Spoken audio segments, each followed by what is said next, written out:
pembacaan puisi dari Kang Ibnu PS Megananda.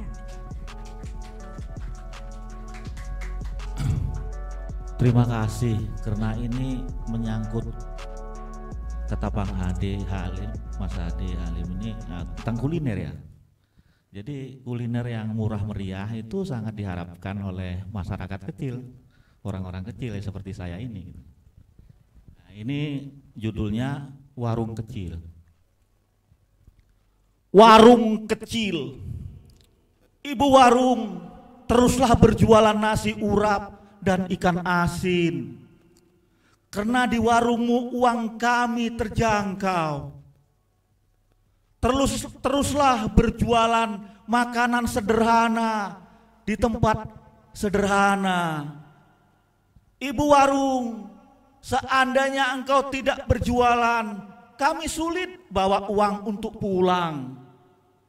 Karena pendapatan kami pas-pasan, tak menjangkau bila makan di restoran.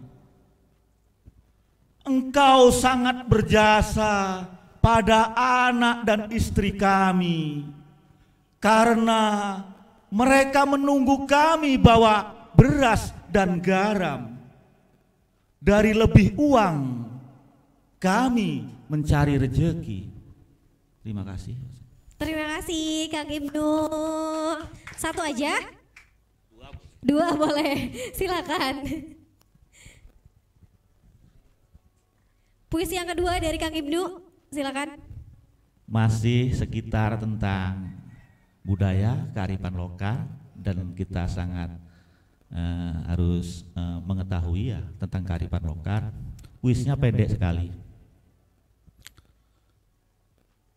Mencuri kearifan.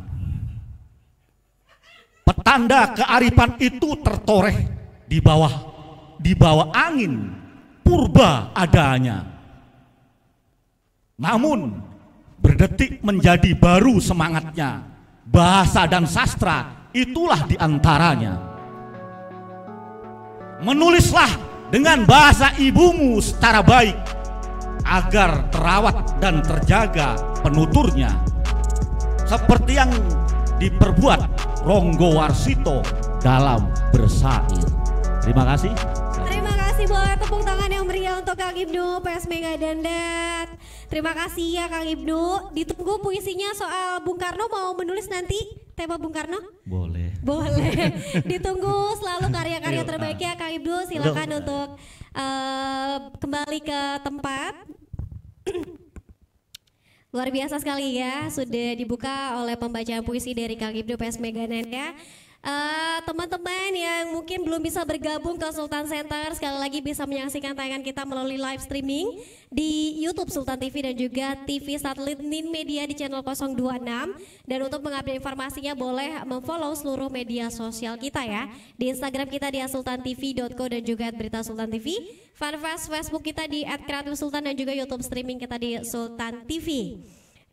Sambil nanti kita melihat bagaimana hasil dari teman-teman muralis kita di sebelah ya. Kita akan melanjutkan terlebih dahulu acara kita dengan dialog terbuka, membangun ruang publik yang ramah dan kreatif. Nanti pemirsa boleh ikut live chat di Sultan TV ya, di live streaming kita. Langsung saja saya akan panggilkan narasumber kita yang pertama.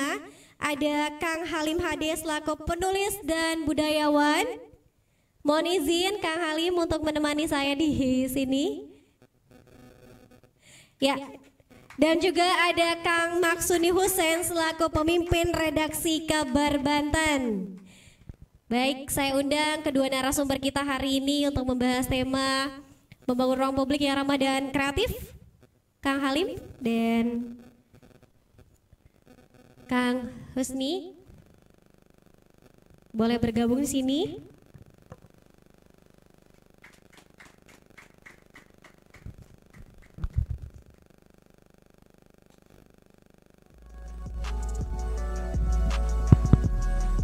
Cek.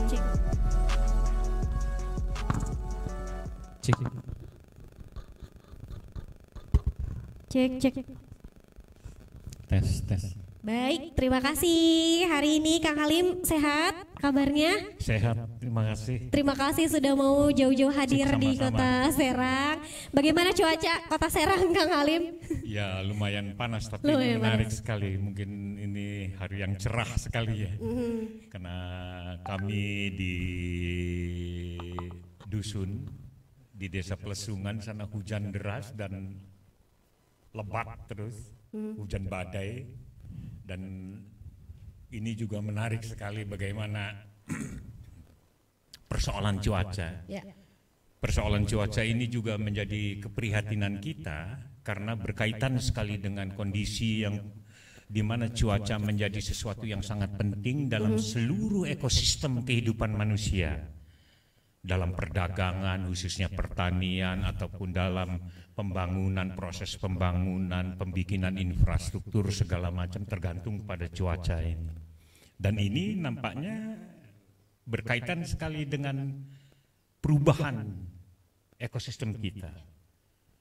Kita merasakan bagaimana tingkat panas bumi makin meninggi segala macam, dan untuk itulah mungkin perlu kiranya kita kembali merenungkan, merefleksikan dalam hubungannya dengan lingkungan hidup, Ya. di mana kita harus betul-betul menjaga lingkungan hidup kita dengan baik agar kehidupan yang didukung oleh cuaca yang kita inginkan menjadi lebih memungkinkan Amin. kita melakukan kerja-kerja kreatif Ya. dalam berbagai aspeknya. Ya, ya. Amin, amin, semoga ya. Atau jangan-jangan Abah Roji ini sewa pawang hujan Mbak Rara ya. Jadi hari ini cerah sekali ya Abah Roji ya. Oke, Kang Maksuni Husein, saya panggilnya Kang Suni ya. ya. Kang Suni sehat. Alhamdulillah sehat. Alhamdulillah. Ini kalau Kang Suni sih sudah terbiasa panas-panasan ya. Iya, Kota karena Serang. sehari-hari di Kota Serang, Pak Halim.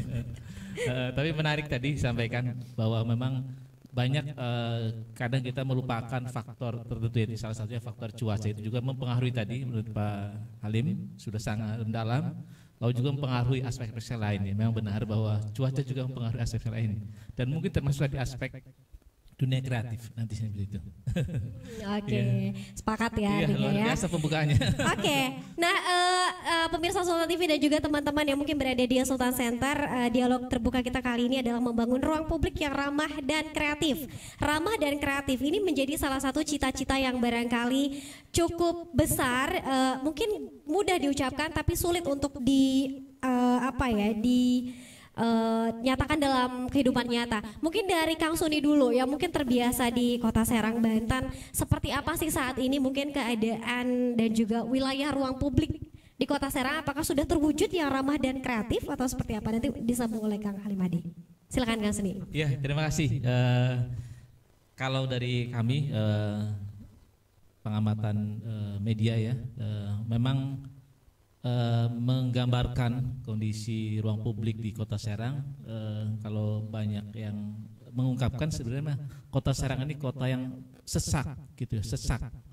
Jadi kalau sesak berarti kan tidak ada ruang-ruang terbuka untuk beraktivitas ya, yang tadi ruang-ruang publik untuk tempat berekreasi, kemudian tempat berekspresi dan sebagainya. Karena memang ini berkenaan dengan faktor adalah komitmen dari pemangku kepentingan, dalam hari ini juga pemegang kebijakan, dalam hari pemerintah daerah. Memang di Kota Serang kalau kita amati nih Pak Halim, udah lama tidak pulang ke Serang, mungkin akan melihat perbedaannya ya. Dulu Pak Halim ketika tinggal di Kota Serang dan sekarang kemudian balik lagi ke kampung halamannya seperti apa. Tapi memang digambarkan kalau Kota Serang itu pasti orang menggambarkan bahwa ruang publiknya ada di alun-alun barat maupun alun-alun timur. Nah, sekarang alun-alun barat hanya untuk kegiatan seremonial ya, kedinasan dan sebagainya, dan alun-alun timur dipergunakan untuk umum fasilitas publik. Dan memang dengan jumlah penduduk Kota Serang yang terus meningkat, kemudian aktivitas perdagangan, pemerintahan juga makin meningkat seiring dengan Kota Serang sebagai ibu kota provinsi Banten, otomatis alun-alun timur itu yang luasnya mungkin tidak terlalu luas, Pak Halim ini. Kalau setiap akhir pekan, Sabtu Minggu udah sangat sesak gitu. Jadi berdesakan lah gitu orang gitu. Jadi tidak lagi bisa jauh-jauhan itu, ini udah sangat belum menunjukkan ruang publik yang memang nyaman lah gitu. Ini karena memang itu selain di alun-alun timur itu, kalau kita amati ada juga dulu tuh di Stadion Maulana Yusuf Ciceri itu bagian dari ruang-ruang publik yang tempat orang berolahraga, kemudian bermain dan sebagainya. Nah sekarang sudah direnovasi stadionnya, dan makin sedikit lagi Pak ininya. Ini ruang untuk berekspresi di situ ya. Itu hanya salah satu ruang publik ya. Belum misalkan ruang publik yang lain, misalkan yang kita amati memang tempat-tempat para seniman kita, budayawan di Kota Serang ini belum ada itu Pak. Ini nih. Dulu sempat ada gagasan misalkan menjadikan Taman Sari sebagai taman budaya dan sebagainya. Tapi ya sekali lagi berbagai kepentingan dan sebagainya akhirnya tersingkir lagi gitu Pak Halim. Sekarang tetap dijadikan sebagai ruang terbuka hijau di Taman Sari, ya masih seperti itu ya.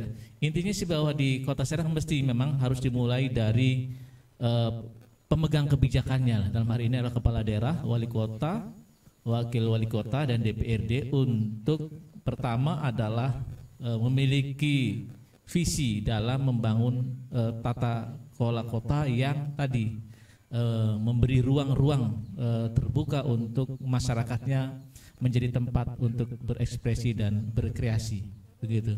Pandangan saya seperti itu dulu. Oke. Ini untuk gambaran Kota Serang. Ya, oke. Kak Suni kalau ajak keluarga kemana ini? Kalau jalan-jalan ke ruang terbuka? Saya kadang ke KP3B sekarang. KP3B. Lebih luas lah. Hijau ya, dan juga lebih hijau, lebih rindang ya. Tidak terlalu padat. Kalau di alun-alun timur sudah sangat padat gitu. Oke. Baik, terima kasih Kang Suni. Ini sedikit pengantar dari Kang Suni dulu, dan disambung oleh Kang Halim Hade. Nih, sudah berapa lama Kang Halim tidak pulang kampung dan bagaimana melihat perubahan dari Kota Serang hari ini ya, Kang Halim ya, silakan.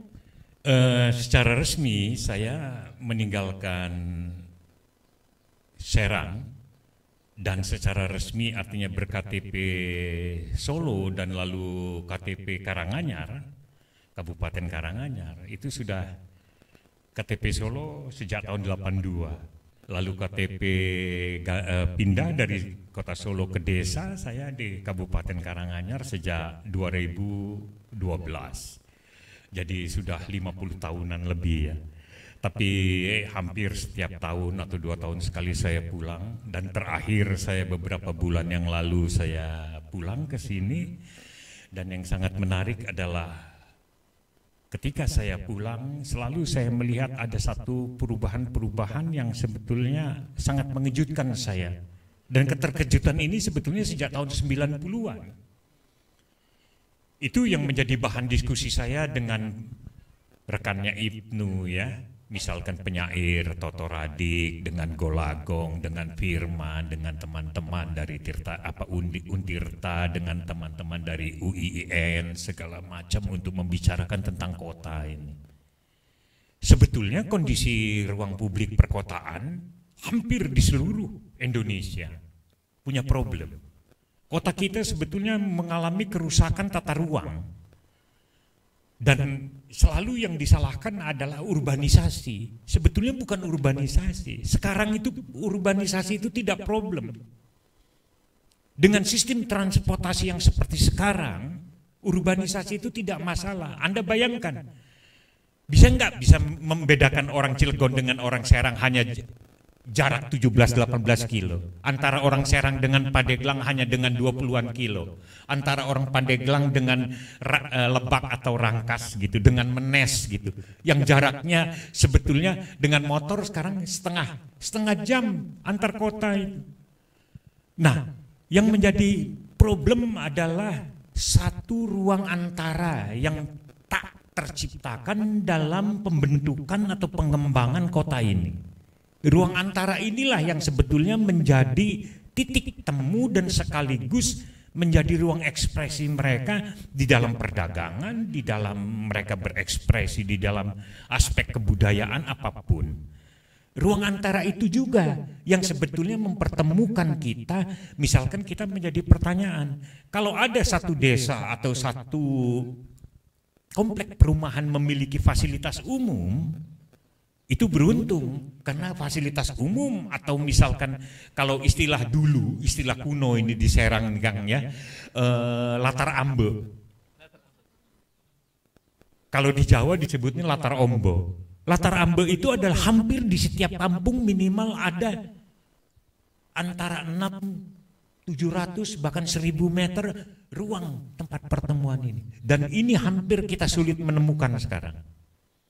Saya terakhir selama 1 hari jalan-jalan saya ke kebon sayur, kebon sawo, ke Calung, ke Lopang, ke Cimuncang, segala macam. Saya coba jalan, hampir saya tidak menemukan masuk ke lorong-lorong itu ada latar ambe itu. Lah, menjadi pertanyaan kita adalah di mana anak-anak bermain? Ini problem. Yang harus kita pikirkan adalah mereka yang sekarang berusia antara yang lahir tahun 2010 dewasa pada 2030. Di mana mereka berekspresinya? Lalu bagaimana yang lebih muda lagi? Sementara kita lihat misalkan halaman-halaman sekolah juga tempat ruang berekspresi itu sangat minim sekali. Kenapa selalu saya lemparkan isu tentang ruang publik? Ada satu hal yang paling mendasar di dalam kehidupan manusia yang disebutnya bahwa manusia itu adalah makhluk bermain, homo ludens istilahnya kalau menurut konsepnya John Huizinga ya, mengatakan homo ludens, manusia adalah bermain. Tapi bagaimana bisa bermain kalau misalkan tidak ada ruang? Tadi Anda menyebutkan misalkan Taman Sari, kalau Anda tahu misalkan Taman Sari pada periode sampai dengan awal 70-an aja fantastik Mas. Taman Sari itu indah sekali. Taman Sari, lalu Jalan Pamelan ya yang sekarang namanya Jalan Maulana Yusuf itu sekarang saya pangling lihat tuh Pamelan jadi gini. Kata Pamelan sendiri itu dari bahasa Belanda. Itu dulu pohon-pohon palem yang pohon palem raksasa itu sepanjang dari perempatan itu sampai dengan dekat Masjid Agung itu. Nah, kata palem itu lalu lidah kita kan palem pamelan. Plesetannya pamelan itu. Dulu orang Belanda menyebutnya palemlan itu. Palemlan itu. Dulu jalan Diponegoro sampai dengan jalan Hasanuddin sampai dengan Lopang itu berjajar ratusan pohon asam segala macam itu kan, lalu jalan Tirtayasa, jalan Cilegon segala macam, Kaujon, Kaloran dikenal dengan pohon-pohon yang ini kan. Kenapa disebut pohon kebun sawo? Kampung kebun sawo itu. Sekarang nggak ada pohon sawonya. Mangga Dua, nggak ada pohon ininya. Dulu pohon-pohon mangganya raksasa-raksasa. Itu menarik sekali bagi saya. Kenapa? Ada di kota, nama kampung bernama Buah. Dan karena dulu memang menjadi lingkungan ekologis yang sangat menarik sekali. Di antara dibelah aliran sungai yang istilahnya orang kampung situ bilang ambulung ya. Nah, ini menjadi penting sekali kita renungkan dalam hubungannya dengan persoalan-persoalan ekosistem kita yang kian ringkih ya. Dan saya setuju dengan Anda ketika mengatakan bahwa ini persoalan kepentingan dari pengelola kota ya. Apakah bupati, wali kota dan wakil wali kota segala macam. Karena kita melihat bahwa modernisasi yang terjadi pada kita, konsep pembangunan kita itu identik hampir dengan peningkatan ekonomi. Saya tidak menolak betapa pentingnya peningkatan ekonomi. Tapi peningkatan ekonomi tanpa didukung oleh ekosistem, dampaknya lebih mahal lagi. Karena akan berdampak pada manusianya, pada tingkat kesehatannya, khususnya anak-anak. Di Makassar, Sulawesi Selatan ada banyak kasus. Bagaimana anak-anak tercederai oleh timbal hitam dari asap knalpot segala macam pada jalur-jalur tertentu.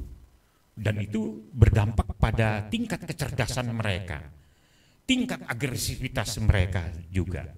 Nah, kalau kita bicara tentang misalkan munculnya tawuran anak-anak, itu dikarenakan kita tidak memiliki ruang publik sebagai rendezvous, ruang rendezvous itu. Istilahnya orang Perancis sebagai rendezvous space ya. Di sana orang mengatakan kalau kita bertemu rendezvous itu ya bisa di taman segala macam. Kita mengenal tradisi kebiasaan orang lain pada ruang-ruang publik ini. Coba kan kalau sekarang kita perhatikan misalkan pesta perkawinan akhirnya di jalanan kan atau di gedung nyewa kan. Dulu selalu kampung desa punya ruangan untuk khitanan, sunatan, untuk apapun hajat, upacara apapun di situ ada ruang. Dan ini dampak dari satu komodifikasi ya. Ruang menjadi komoditas itu. Dan satu catatan yang saya kepingin tambahkan tadi karena rekan kita menyinggung tentang alun-alun barat dan timur ini, alun-alun kulon dan wetan ini, ada satu konsep alun-alun itu bukan cuma sekedar ruang publik. Alun-alun itu dengan keluasannya menjadi ruang yang sebetulnya yang disebut ruang meditatif, di mana seseorang berada di tengah-tengah kosmos. Itu makanya kalau kita misalkan lihat keraton Jogja, keraton Solo, atau keraton Kanoman, Kasepuan di Cirebon, di depannya mereka punya alun-alun, bukan cuma untuk upacara, tapi itu sebetulnya untuk siapapun merenungkan dirinya di alun-alun itu. Sebagai mikrokosmos, sebagai manusia di tengah makrokosmos itu, jagat gede itu, jagat alit dan jagat gede itu bertemu dalam ruang keluasan itu. Saya kira itu komentar saya tentang Serang. Jadi sebetulnya secara singkat betapa pentingnya pengelola kota ini menyadari sangat penting kebutuhan ruang publik bagi anak-anak yang akan datang. Mereka yang sekarang masih anak-anak, yang remaja segala macam. Karena merekalah yang sebetulnya menjadi pemilik dari masa depan dan pemilik kota. Dan siapa tahu mereka bisa mengelolanya dengan lebih baik. Gitu.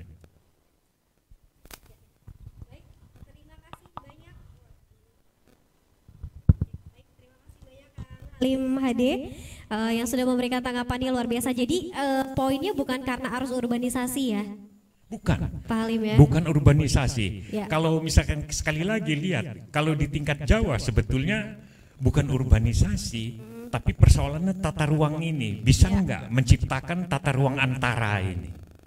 Ruang antara ini. Kalau urbanisasi kan Serang sama Banten lama itu cuma 9-10 kilo, Serang sama Cilegon 17 kilo, Serang sama Pandeglang, Serang sama istilahnya Ciruas sama Pandeglang itu kan dekat sekali. Ya.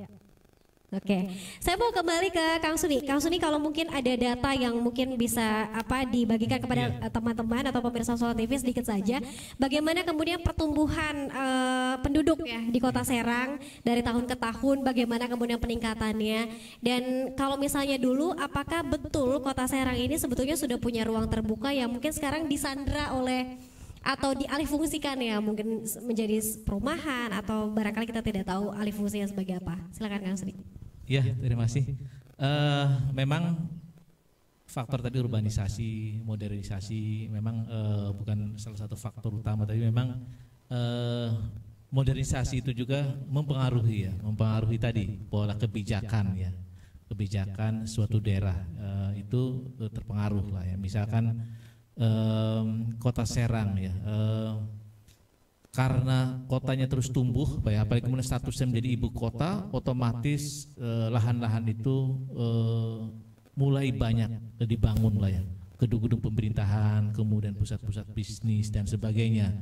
Nah, karena pemerintahnya itu tidak responsif terhadap perubahan itulah yang kemudian memaksakan tadi ruang-ruang publik itu yang harusnya sudah tidak boleh atau diharamkan untuk dibangun, kemudian akhirnya karena kepentingan tadi, alasan ekonomi dan sebagainya, akhirnya tergusur lah ya. Dulu Pak Halim, kita mendengar itu waktu Cagar Budaya Kodim Serang itu juga karena kepentingan bisnis tergusur dengan dibangunnya mall ya. Itu salah satu pengaruh modernisasi. Kemudian juga pernah muncul juga di Kota Serang itu akan di alun-alun barat itu akan dibangun masjid ya. Itu juga sempat menjadi perdebatan pro kontra ya, karena memang di Kota Serang ruang publik di mana lagi hampir sudah tidak ada. Kalau dilihat dari pertumbuhan penduduk, memang Kota Serang jelas mengalami lonjakan ya, seiring dengan terutama sejak 2007 Pak Halim. 2007 ketika Kota Serang ditetapkan sebagai kota otonom karena statusnya sebagai ibu kota Provinsi Banten, maka pertumbuhan penduduknya meningkat. Kita pakai data per pemilu itu. Di 2007 itu sekitar 400.000 penduduk gitu, ini Pak. Dan di 2012 naik menjadi 500 ya, dan mungkin sekarang sudah 600.000 ya. Jadi memang faktor penduduk juga mempengaruhi pembangunannya, dan sekali lagi saya sampaikan tadi, karena pemangku atau pemegang kebijakannya tidak memiliki visi dalam menempatkan tata ruang sebagai prioritas dalam pembangunan, akhirnya agak tersingkir ya. Memang beberapa kali ada revisi RT RW ya dalam rangka menjawab terhadap kebutuhan atau perkembangan kondisi wilayah perkotaannya. Tapi sekali lagi revisi RT RW itu belum menyentuh bagaimana kemudian konsep seperti zaman dulu, walaupun tentu juga bisa tidak selamanya seperti itu. Konsep dulu itu setiap satu desa atau satu kelurahan ruang terbukanya, ruang publiknya disiapkan ya, alun-alunnya, masjidnya, kemudian ada kantor pemerintahannya dan sebagainya. Nah, ataupun dulu ada wajib lagi itu lapangan sepak bola, mungkin Pak Halim ya. Itu jadi lengkap gitu kalau konsep dulu ya, ada masjidnya, ada tempat ibadahnya, ada lapangan lebih banyak sih sepak bola, tapi kemudian difungsikan berbagai macam lah untuk tempat ini dan sebagainya. Nah, inilah yang kemudian belakangan ini sudah makin hilang lah ya, bukan hanya di perkotaan ya Pak Halim, di pedesaan juga sama, sudah konsep-konsep itu sudah sudah hilang ya. Ketika ada pemekaran suatu wilayah desa tertentu, itu konsep itu akhirnya tidak dipakai lagi gitu. Yang penting mah ada kantor pemerintahan. Nah, ini yang kemudian menyebabkan ruang-ruang terbuka di sejumlah daerah termasuk di Kota Serang ini sudah makin kurang diperhatikan lah seperti itu. Nah, kita mendorong agar memang pemegang kebijakan ini memulai ya, kita menata tata kelola kota itu berdasarkan visi dalam rangka tadi memberikan ruang terbuka kepada masyarakat berekspresi, karena akan berdampak tadi pada peningkatan juga kualitas SDM generasi muda kita ya. Ini ini harus penting disampaikan ya. Selanjutnya memang dalam revisi rencana tata ruang wilayah ini, kadang pemerintah juga masih tadi tarik menarik lah ya, antar unsur kepentingan publik dan unsur tadi kepentingan bisnis lah, ya, begitu. wilayah ini peruntukannya misalkan ya untuk industri, untuk perdagangan, untuk apa namanya perumahan. Nah, ini kadang kurang apa namanya memperhatikan tadi unsur kepentingan publiknya itu, sehingga kemudian kayak misalkan ketika suatu wilayah ditetapkan sebagai peruntukannya untuk perumahan, kemudian tidak secara apa namanya secara tegas gitu ini ya mewajibkan gitu ya pengelola atau pengembang itu tadi memiliki fasilitas umum, fasilitas sosial dan sebagainya gitu. Banyak yang kemudian dibiarkan sehingga tidak seluruhnya lah para pengembang memenuhi apa namanya ketentuannya gitu ya. Jadi banyak juga perumahan yang kadang tidak memberikan ruang tadi fasilitas umum dan fasilitas sosialnya gitu. Ini untuk apa namanya tadi bagian dari tadi aspek kesatuan dalam penataan sebuah wilayah begitu. Jadi begitu ini ya untuk wilayah Kota Serang yang saya amati begitu. Jadi problemnya tadi lah. Oke, tapi kalau ditanya soal blueprint yang jelas Kota Serang sebetulnya punya tidak, Kang Sudi? Ya, secara jelas tata kotanya. Punya, tapi memang Kota Serang adalah salah satu daerah yang sudah ditetapkan sebagai kota cerdas atau smart city ya, keren Pak Halim ini ya, smart city ya, ini memang ada sekitar 200 kalau se-Indonesia itu kota kabupaten yang ditetapkan sebagai smart city dengan konsep kota pintar ya. Tapi kota pintar ini juga dalam realisasinya belum terwujudkan dalam tadi semangat ataupun nilai-nilai tadi ruang-ruang publik yang ramah terhadap anak, ramah terhadap kebebasan berekspresi dan sebagainya belum ini. Jadi lebih banyak karena smart city apa namanya istilahnya sangat keren gitu ya. Jadi lebih ke aspek teknologinya gitu Pak. Jadi banyak menyasarnya ke aspek teknologi di penyediaan apa namanya jaringan internet dan sebagainya itu lebih diutamakan. Tapi tadi ruang-ruang terbuka, ruang-ruang publik yang semestinya disediakan itu belum. Kita bisa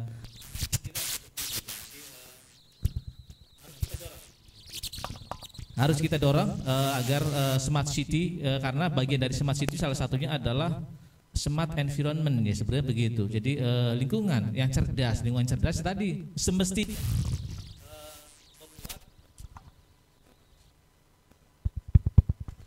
memuat nilai-nilai tadi ya yang disampaikan oleh Pak Halim itu luar biasa ya. Smart tempo dulu yang harus dipertahankan itu masuk dalam aspek atau unsur dalam smart city itu ya. Tapi memang banyak problem mungkin ya di sebuah daerah sehingga tidak begitu optimal dalam menerapkan yang dinamakan smart environment itu. Kemudian juga belum mampu mengejawantahkan nilai-nilai apa yang ditanamkan atau yang terapkan pendahulu kita ya gitu. Gitu.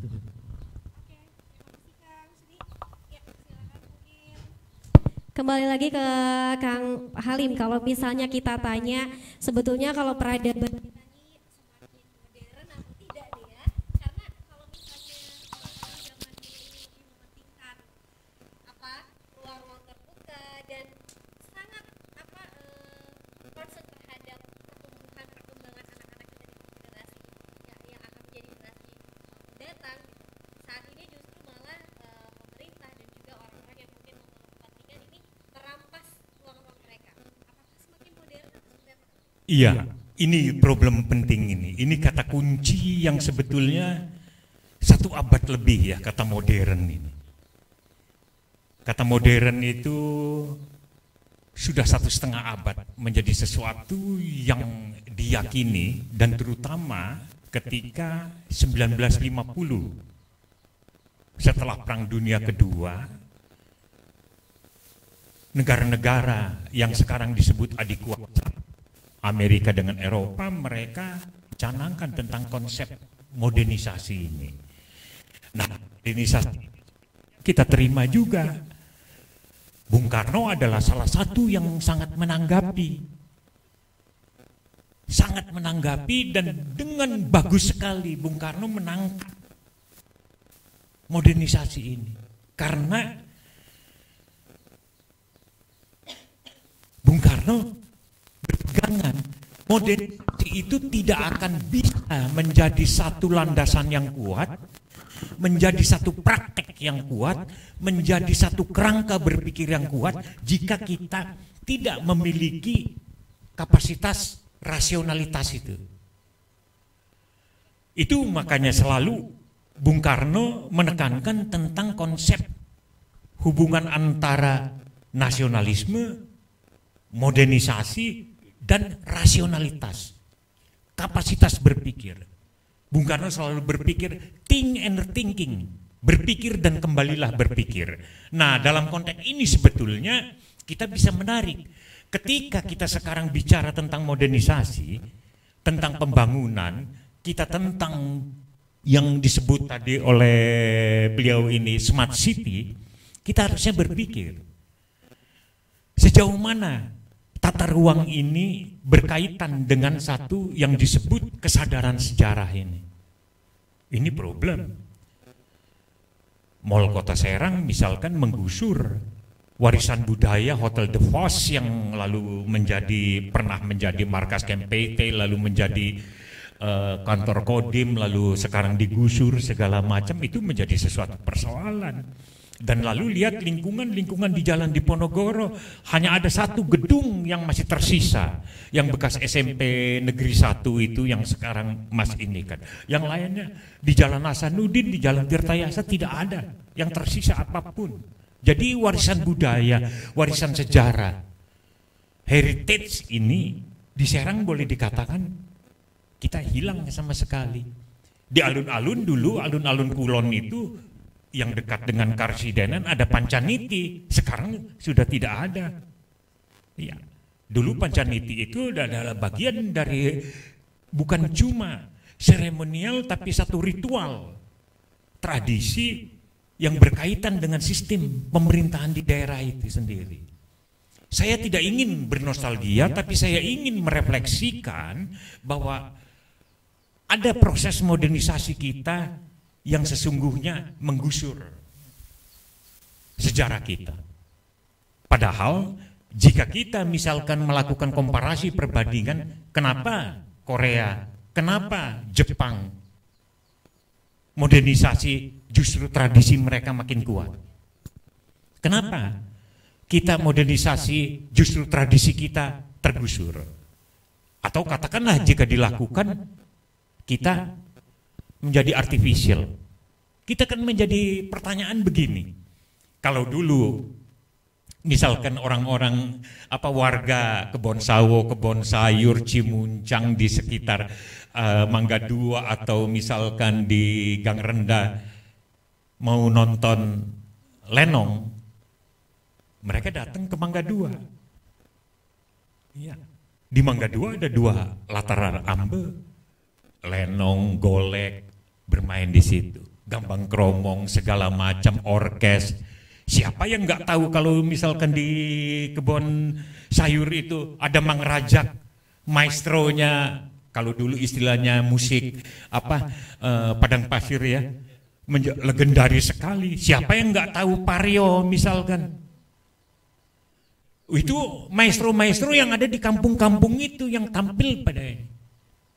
Kita sekarang siapa yang nggak tahu persis Persatuan Sepak Bola Serang, Mang Kamim misalnya kan, segala macam itu menjadi sesuatu. Iya, karena dulu kita di sekitar kota Serang ini banyak sekali lapangan sepak bola dan persis menjadi salah satu kesebelasan kota yang disegani di Jawa Barat.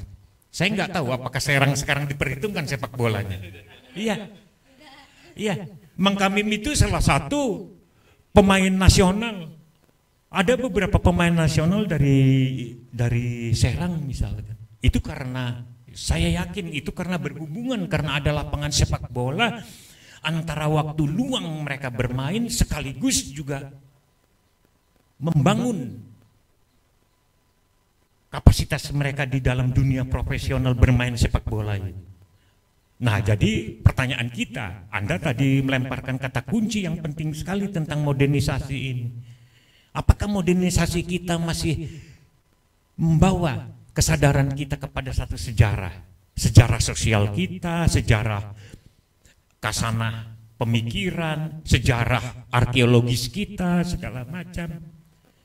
Kita melihat misalkan sekarang, sejauh mana misalkan kalau kita mau meluaskan lagi misalkan kasanah-kasanah di Banten Girang, kasanah arkeologis, bagaimana kasanah arkeologis Rosoan segala macam, itu kan. Belum lagi kalau misalkan kita, karena Banten kalau kita luaskan lagi kepada Selat Sunda sampai dengan Teluk Banten sampai dengan misalkan di wilayah Ujung Kulon, itu adalah bagian dari arkeologi maritim yang penting.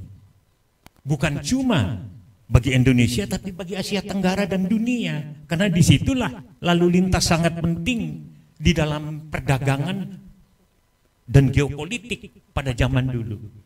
Dan ini sebetulnya harus kita sadari. Melalui aspek itulah kita akan mengingatkan pada sekarang bahwa sesungguhnya kondisi kota-kota kita sekarang ini mengalami, kalau saya mengatakan secara singkat itu mengalami degradasi kualitas secara ekosistem ini. Tadi katakan alun-alun kalau misalkan malam liburan apa berjubel, karena sebetulnya kita keliru. Kalau kita misalkan memegang prinsip modernisasi, sesungguhnya harusnya kota dibangun secara desentring, bukan centering. Harusnya desentring. Nah, kita terperangkap centering ini. Setiap kota harus ada pusatnya segala macam.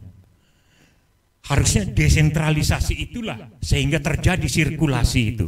Nah, dalam konsep sirkulasi inilah yang saya katakan tentang perlunya ruang antara ini. Ruang antara inilah yang menciptakan desentralisasi sehingga secara praktis tidak mengalami kemacetan segala macam, desentralisasi dalam pengertian pertumbuhan ekonomi. Kan arus urbanisasi ini kan karena sentralisasi ekonomi, toh.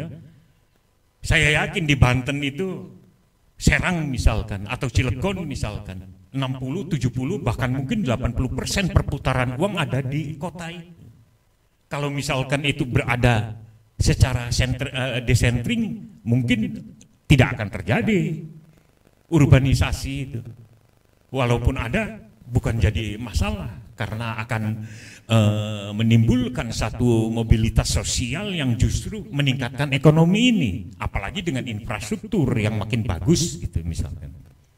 Jadi itu kita harusnya dengan modernisasi itu harusnya berpikir lebih kritis ya, menilai kembali apa praktek dari sejarah sosial kita, kesadaran sejarah sosial kita dalam hubungannya dengan praktek politik ekonomi, politik kebudayaan, segala macam ini.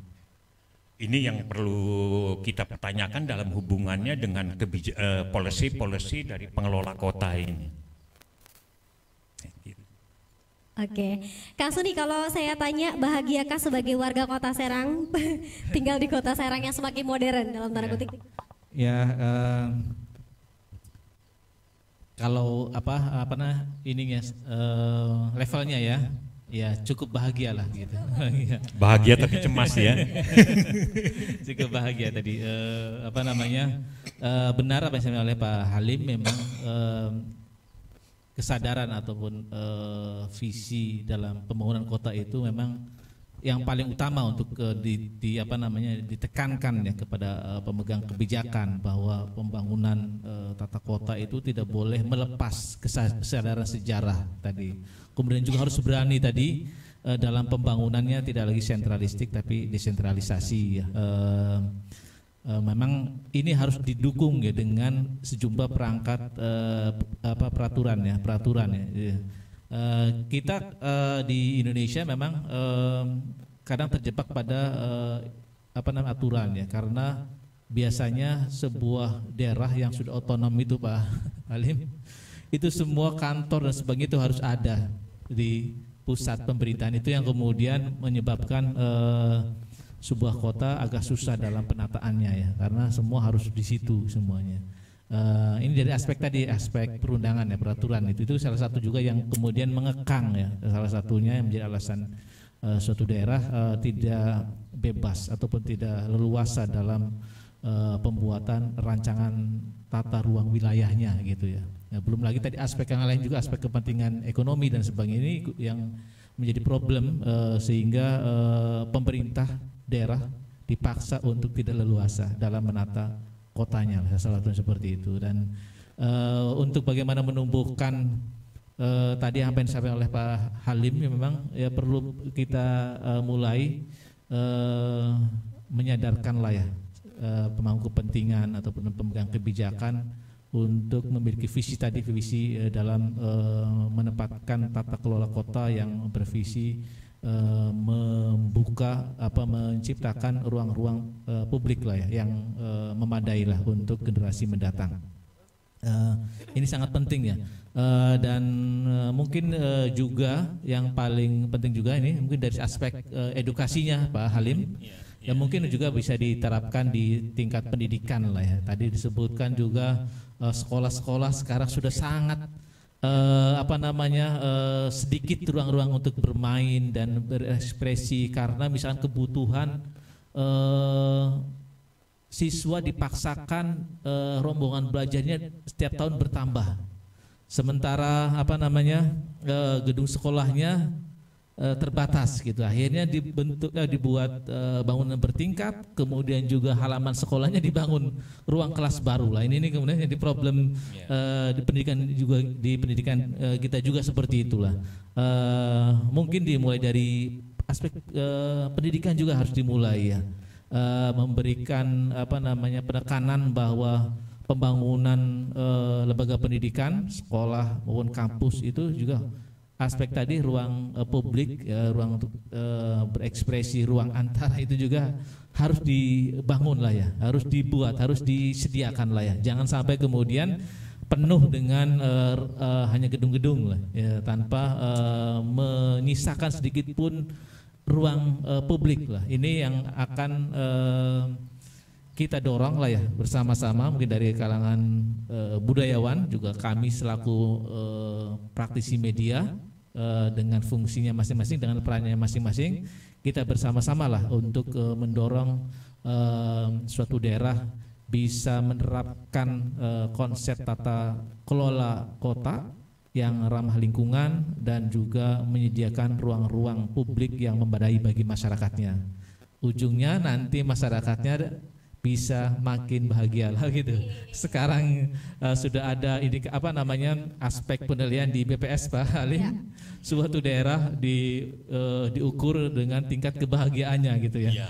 Mungkin salah satu aspeknya mungkin tadi ruang publik ini menjadi salah satu aspek yang bisa mempengaruhi tadi suatu daerah masyarakatnya memiliki tingkat kebahagiaan yang tinggi gitu. Oke, terima kasih. Nah, saya mau kembali ke Pak Halim terakhir sebelum kita penutupan. Kalau melihat kondisi Kota Serang saat Pak sebagai ibu kota Provinsi Banten, masih optimiskah bisa diperbaiki ke depannya untuk kemudian lebih ramah lingkungan, lebih ramah pada ranah publik dan lebih kreatif ke depannya? Ya. Apa yang perlu dibenahi sejak awal? Saya kira meninjau kembali master plan-nya kalau ada ya, atau merumuskan kembali master plan ini, menata kembali, dan minimal ya, minimal aja saya kira cukup berat. Lakukan penghijauan kota, dan sedapat mungkin menciptakan ruang-ruang publik yang ada secara disentring ini, terutama wilayah kampung dan wilayah pinggiran itu. Kota ini kalau nggak didukung dengan ekosistem, seperti tadi kita obrolan awal tentang masalah cuaca segala macam, kita akan mengalami problem besar sekali. Dan yang akan menanggung adalah generasi yang sekarang berusia 10 tahun, berarti kelahiran 2010, atau mereka yang lahir pada tahun berikutnya. generasi yang akan datang yang disebut generasi milenial akan tinggalkan dengan problem-problem ekosistem yang sangat berat sekali. Jadi salah satu yang diperlukan adalah lakukan penghijauan dari tingkat kampung, tingkat desa semaksimal mungkin untuk bagaimana menjaga cuaca ini. Kita bisa membayangkan obrolan saya beberapa bulan yang lalu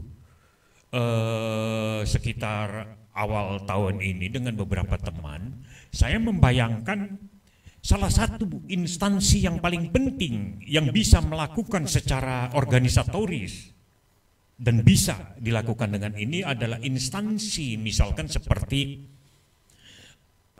kantor kepolisian gitu ya, kantor Kapolda, atau misalkan markas Kopassus ya, grup 1 misalkan Kodim atau apa penghijauan itu di kelurahan segala macam, di instansi-instansi ini setiap ruang harus kita hijaukan kembali. Karena ini penting sekali untuk sekali lagi kita akan menghadapi problem cuaca yang sangat besar sekali dan ini mengganggu, sangat berpengaruh pada produktivitas kita. Nah, pada titik yang lain kalau kita melakukan komparasi gitu ya, betapa negara-negara lain mengalami begitu rajin mereka dan begitu bagus sekali melakukan pembuatan ruang publik segala macam ya, membikin taman-taman. Ini maaf, ini contoh misalkan. Kalau di Cina sekarang ada yang mau bikin hotel, kalau nggak bisa menyiapkan di sekitar hotel itu taman, tidak boleh membangun. Dia harus membikin taman di samping plaza. Konsep plaza ini sebetulnya konsep postmodernisme yang diambil dari Spanyol. Konsep plaza itu adalah apabila Anda membangun satu struktur bangunan besar, Anda harus memiliki antara 10-12% dari tingkat bangunan itu dalam bentuk plaza. Pada sisi yang lain, di pinggiran plaza itu adalah taman. Nah, itulah ruang terbuka yang memungkinkan pertama secara praktis adalah untuk daya serap air, lalu pernapasan bumi segala macam daya serap air, dan juga itu yang untuk menjaga ekosistem ini. Penghijauan ini menjadi sesuatu yang sangat penting sekali. Jadi kalau misalkan Serang menabalkan termasuk kota smart city, yang harusnya diukur adalah sebetulnya tingkat kreativitas melalui ruang publik. Karena bukan kreativitas melalui gadget. Saya yakin di Indonesia belum ada ukuran kreativitas yang terukur betul di satu kota sejauh mana produktivitas dari gadget ini. Yang seperti Anda sebutkan tadi kan, ukurannya adalah dari alat elektronik ini. Ini belum terbukti sebetulnya. Karena kalau kita misalkan melihat data Indonesia 70% penduduknya menggunakan gadget, sebagian besar digunakan hanya untuk menerima informasi, bukan sesuatu yang produktivitas. Dari sini sebetulnya tingkat konsumerisme kita di dalam informasi begitu tinggi. Pertanyaannya berikutnya, apakah konsumerisme kita di dalam informasi ini meningkatkan kapasitas kita berpikir, meningkatkan kreativitas kita? Itu menjadi problem. Nah, poin lain yang kepingin saya sampaikan adalah yang semoga pengelola kota ini, pembuat policy ini menghubungkan antara smart city yang ditabalkan ini dengan sejauh mana kasanah tradisi menjadi kontennya. Kasanah tradisi bisa Anda libatkan masalah kulineri, seni pertunjukan.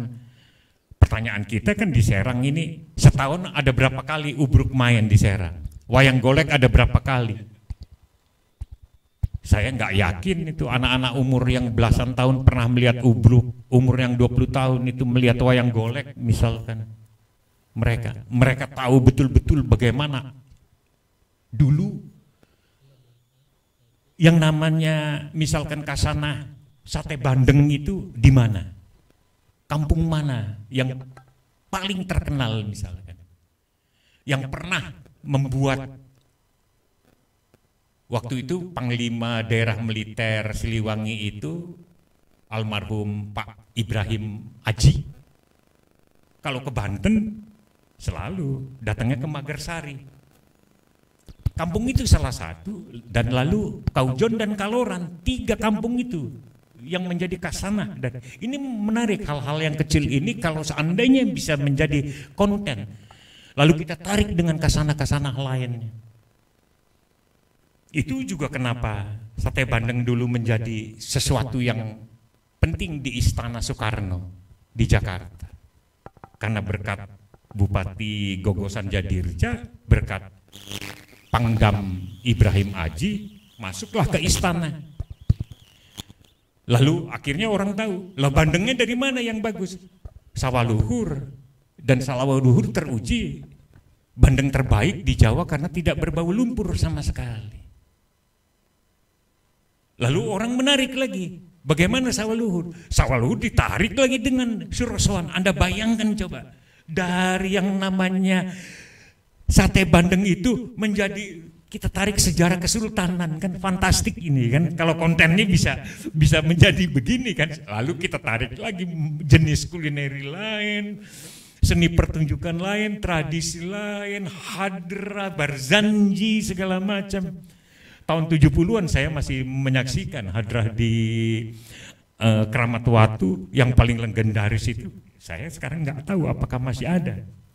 Itu fantastik dulu. Hampir di setiap kelurahan kita memiliki hadrah dan barzanji yang istilahnya Anda dengarkan Anda bisa terbang ke langit gitu. Iya. Dengan kasana-kasana semacam gitu. Nah, inilah jadi smart city ini harusnya dirumuskan dalam konteks industri kreatif, bukan hanya berhubungan dengan alat elektroniknya, tapi alat elektronik inilah menjadi medium dari konten-konten tradisi. Karena ini menjadi konten dari kesadaran sejarah kita ini. Itu yang bisa saya sampaikan. Baik, terima kasih banyak Pak Halim Hade. Wah, ini luar biasa, PR-nya banyak ya Pak Halim ya. Kalau misalnya kita mau menata kota Serang menjadi lebih baik, menjadi lebih memanusiakan manusia ya, modern tapi tidak terlepas dari unsur-unsur tadi, ruang publik yang lebih ramah. Sudah berakhir dialog terbuka kita dalam tema ruang publik yang ramah dan juga kreatif. Semoga ini menjadi sedikit lecutan ya, atau mungkin kita sama-sama mengetuk pemangku kebijakan untuk kemudian juga merumuskan kembali master plan Kota Serang sehingga menjadi lebih baik lagi. Mungkin boleh, Kak Ibnu boleh. Mic-nya Kak Ibnu. Ya, ini ada tanggapan dari Kak Ibnu, silakan. Saya sangat tertarik sekali dengan membicarakan tentang ruang publik yang semakin sempit di Serang. Melihat status Banten sebagai provinsi, seharusnya ini mungkin ya Mas Halim atau Kang Soni, kita udah mempunyai taman budaya. Tapi hal ini nggak tersinggung gitu. Padahal taman budaya itu yang saya dengar kalau tingkat provinsi itu harus mempunyai taman budaya gitu. Nah ini kok di hal kebudayaan itu kok semacam kayak anak tiri gitu ya. Kalau olahraga dibangun begitu megah ya kan. Dan kita sebetulnya banyak sekali modal dari kebudayaan kita, tradisi kita, dari kuliner ya. Yang kuliner itu ada sate bandeng dan macam. Kalau kita lihat di daerah lain ya, di Kudus aja di sana ada museum jenang. Lah kalau di sini kita buat umpamanya museum sate bandeng, itu kan luar biasa, atau yang lain lah gitu. Itu kan sebuah membangun ruang publik, apalagi taman budaya gitu. Di situ ada kuliner, di situ ada kesenian, jual beli dan segala macam. Kehidupan, berkesenian hidup, melukis, apa segala macam. Ini sangat kita dambakan gitu sebagai masyarakat ya. Mungkin bagaimana solusinya untuk kedua pembicara kita ini. Oke, baik. Terima Anggaran kasih. untuk Taman Budaya itu penting. Baik, ini ada dorongan dan keresahan ya dari Kang Ibnu selaku budayawan penyair kita, ruang budaya tadi. Taman budaya. Begini, kalau merujuk kepada konsep taman budaya yang dirumuskan pada pertengahan 70-an, saya tidak tahu apakah Provinsi Banten ini pasti punya tanah. Karena taman budaya itu yang ideal minimal sebetulnya 6 hektar. 6 hektar harus. Anda bayangkan harus punya 8 studio untuk eksplorasi. Studio tari, studio teater, studio musik, studio seni rupa, lalu studio pandang dengar, lalu ada studio misalkan musik tradisi, segala macam, minimal ada 8. Lalu ada teater arena, amfiteater, teater tertutup, dan ada pendopo, dan ada wisma seni, ada perpustakaan segala macam. Nah, saya tahu ini karena saya terlibat sejak tahun 80-an dengan Taman Budaya di Solo dan ikut menyusun program. Hanya satu-satunya taman budaya di Indonesia di Solo itulah yang menjadi model, memiliki tidak mencapai 6 hektar, kurang sedikit, kalau nggak salah 5 hektar 3/4, berdampingan dengan UNS dan berdampingan dengan yang sekarang Institut Seni Indonesia itu. Nah, konsep ini menjadi penting bukan karena taman budayanya secara fisikal, tapi manajemennya. Ada taman budaya di mana-mana, karena taman budaya ada klasifikasinya, A, B, C gitu ya. Seperti misalkan Solo, Jogja, Denpasar, itu klasifikasinya A. Jawa Barat sebetulnya A juga, tapi tidak pernah berkembang. Padang akhirnya klasifikasinya A, juga tidak pernah berkembang. Makassar hancur-hancuran, habis. Yang sekarang malah cuma tempat yang ini kan. Nah, singkat kata, jika Provinsi Banten ini ingin membangun taman budaya, yang harus dipikirkan, yang disiapkan adalah sumber daya manusianya yang pertama. Tanpa persiapan ini, bangunan itu akan melompong. Sekarang yang sedang lagi aktif sekali Taman Budaya Sulawesi Barat.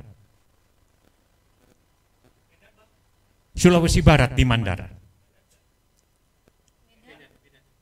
Medan mengalami penurunan. Medan kenapa? Punya problem. Karena taman budayanya dulu berada di kota, lalu didirikan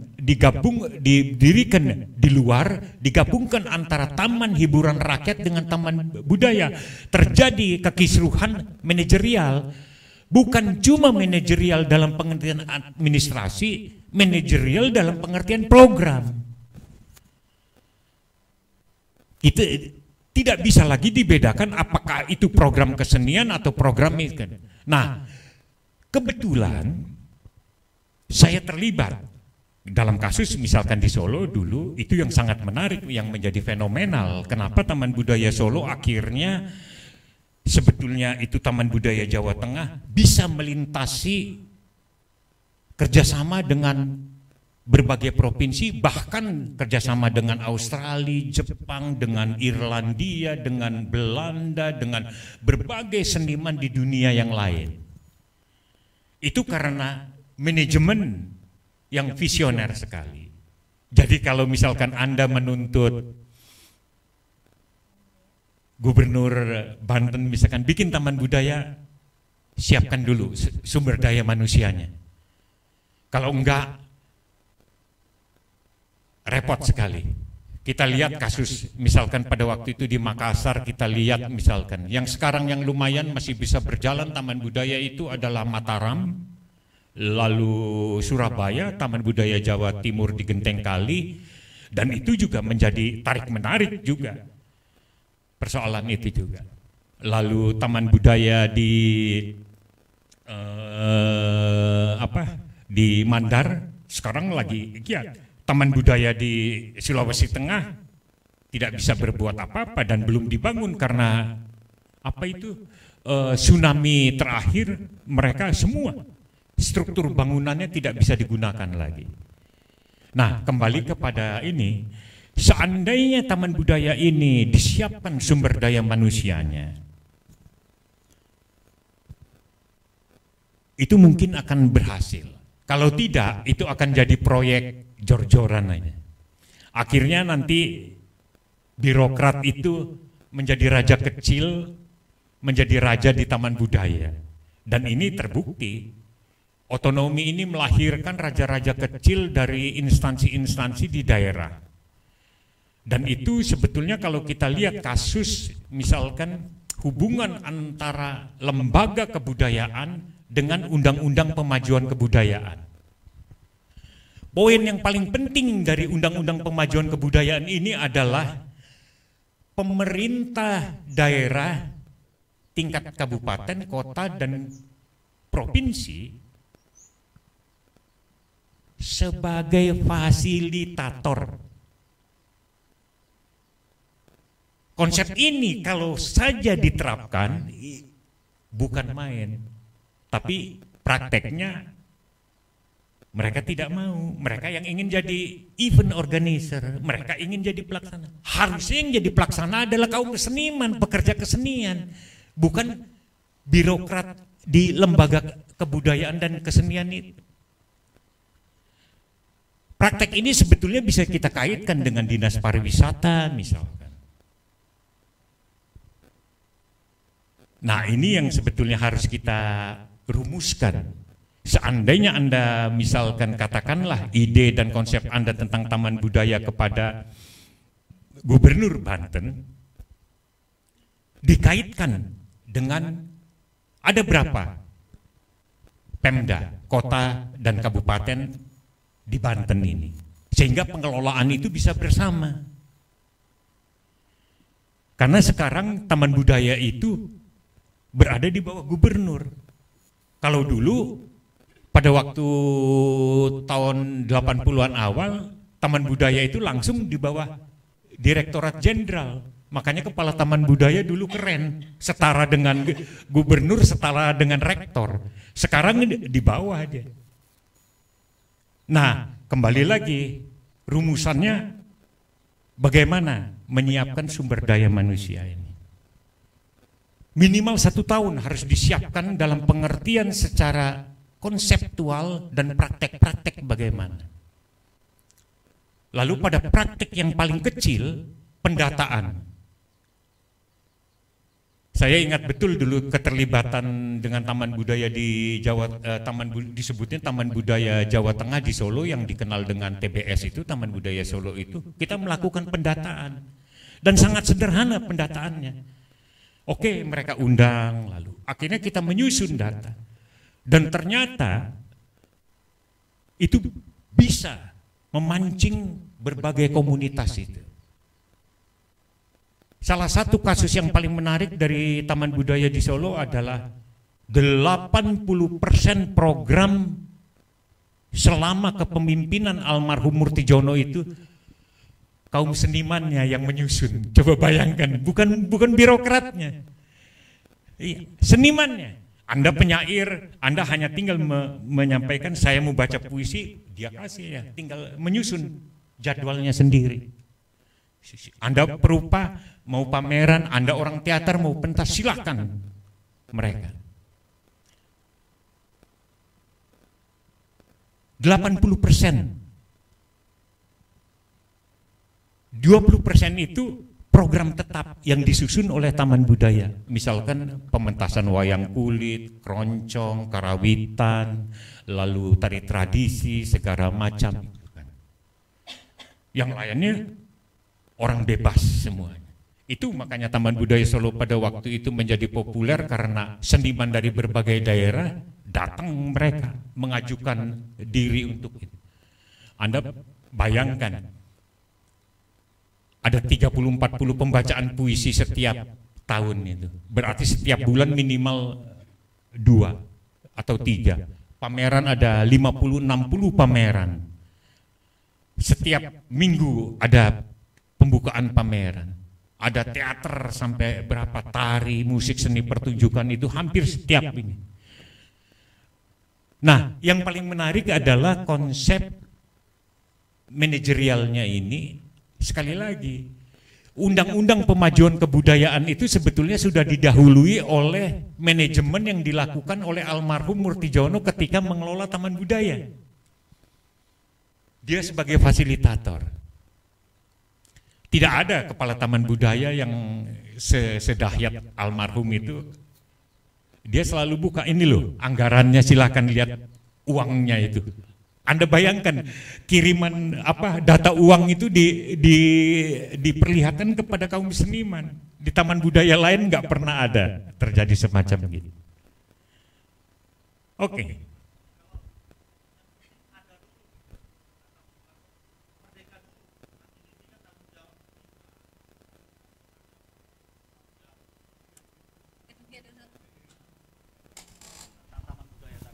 Iya. Saya setuju, tapi kemerdekaan ini kan harus diwujudkan. Kemerdekaan ini justru itu yang menarik. Loh, coba secara ini artinya etimologis ya. Dulu saya tanya loh, Mas, ini kok namanya Taman Budaya? Ya, saya tanya pernah ngomong dengan Pak Ibu Haryati Subadio ya, dirjennya waktu itu tahun awal 80. Bu, kok namanya Taman Budaya itu? Ya, taman. Kita bukan konsep seperti art council itu. Itu kan Taman Budaya diterjemahkan dalam bahasa Inggrisnya kan City Art Center, pusat kesenian kota. Sebetulnya Taman Budaya lebih dahsyat dari itu. Itu sebuah taman di mana saja orang bisa datang ke situ, bermain, menikmati segala macam. Itu makanya salah satu program yang paling penting adalah program anak-anak.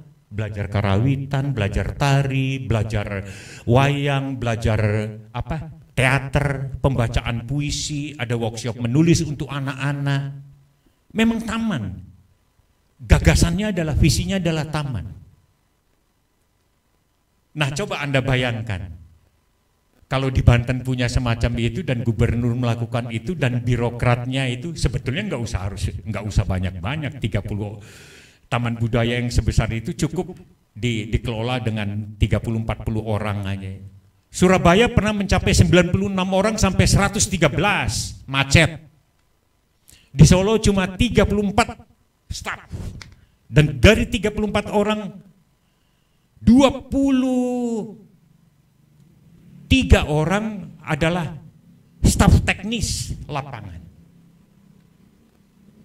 Saya lumayan tahu ya tentang taman budaya di berbagai daerah ini, yang saya pernah mengunjungi sampai ke Papua, sampai ke Aceh segala macam. Ketika diajak meriset itu ke Kalimantan Barat segala macam kondisinya, ke Sumatera Barat saya lihat. Jadi sekali lagi, persiapannya adalah sumber manusia, sumber daya manusianya dulu. Kalau mereka tidak ini kan, nah ini bisa dilakukan apabila konsep pembangunan itu berjalan, lalu pengembangan sumber daya manusianya secara bertahap. Saya kira kalau misalkan taman budaya itu jadi dalam 2-3 tahun, dalam 2-3 tahun itulah persiapan manusianya harus diinikan. Kalau tidak, karena banyak, kan Anda tahu ketika, bayangkan Anda gedungnya baru, lalu, loh, mana orangnya ini? Dikasih lighting system yang baru, nggak bisa digunakan. Loh, Solo kan pernah, gedung wayang orangnya dapat sumbangan lampu dari Mitsui Foundation Jepang. ora iso apa-apa, nggak bisa apa-apa. Dan keliru. Lighting systemnya ini kekuatannya sampai puluhan ribu watt. Padahal gedung wayang orang itu pada waktu itu hanya punya 3.000 atau 4.000 watt. Gagal mereka. Bahkan diisi terjadi semacam begitu. Jadi kembali lagi, kita berhadapan dengan persoalan sebetulnya sumber daya manusia ini. Ya. Makasih. Ya, oke. Ini hadir juga Pak Guru Daman dan juga Mas Toto. Mungkin sebelum ke Mas Toto dan Pak Guru, ini ada tanggapan dulu dari Akang. Ya, boleh. Silakan. Tanggapan, pertanyaan. Enggak, cuman hanya ingin ada kegelisahan aja sih Boleh. dari saya gitu. Terkait tentang kebahagiaan tadi yang pernah dibicarakan tentang kebahagiaan dan ruang publik gitu. Ada pertanyaan untuk Om sendiri. Kenapa sih Om beralih domisili ke Solo ketimbang di Banten? Apakah Om kurang bahagia di Banten ini? Itu saja mungkin Om, pertanyaan dari saya, terima kasih. Oke, kenapa berpindah KTP? Silakan.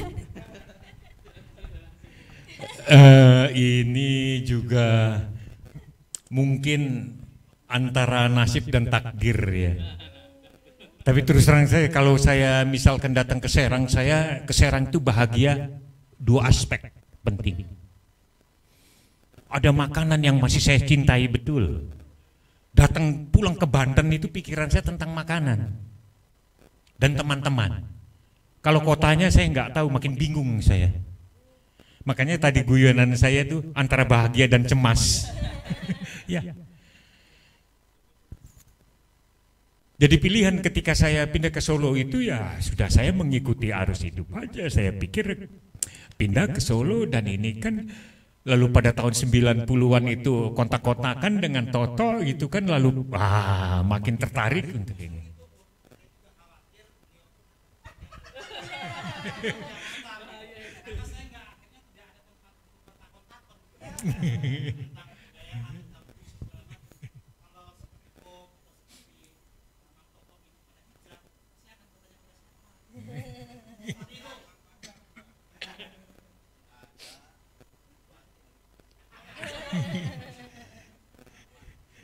Jadi itulah, makanya kadang-kadang saya misalkan ingatan-ingatan misalkan tentang kota itu bisa dihantarkan oleh berbagai cara ya, melalui cerita, dongeng, melalui makanan, melalui relasi sosial personal segala macam ini.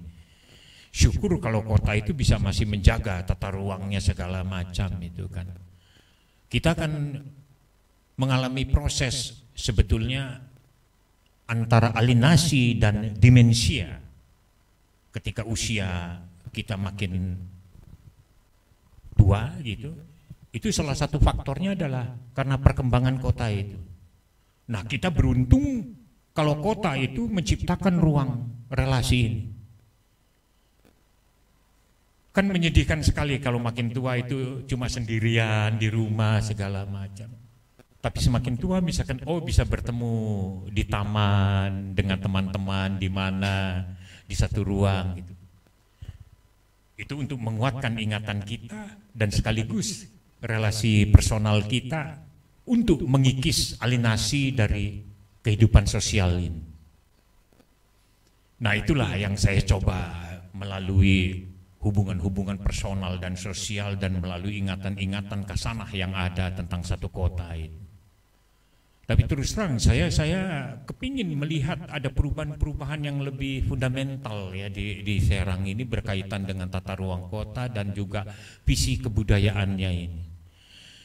Terus terang saya pernah ngomong ini bukan karena apa-apa. Kalau Serang misalkan terkenal itu karena rumah dunia. Saya pernah ngomong begitu. Apa yang mau dibanggakan dari Serang lagi? Itu wawancara saya ketika ditanya oleh teman-teman wartawan akhir 90-an awal 2000-an itu selalu saya bilang ini. Karena rumah dunia. Ya. Dan Rumah Dunia juga yang menciptakan benih-benih penulis, benih-benih mereka yang memilih jalan hidupnya. Coba bayangkan kalau komunitas-komunitas semacam ini tumbuh di kotanya. Itu juga catatan saya ketika ikut dalam prakongres dan kongres kebudayaan tentang betapa pentingnya dukungan komunitas dalam hubungannya dengan undang-undang pemajuan kebudayaan.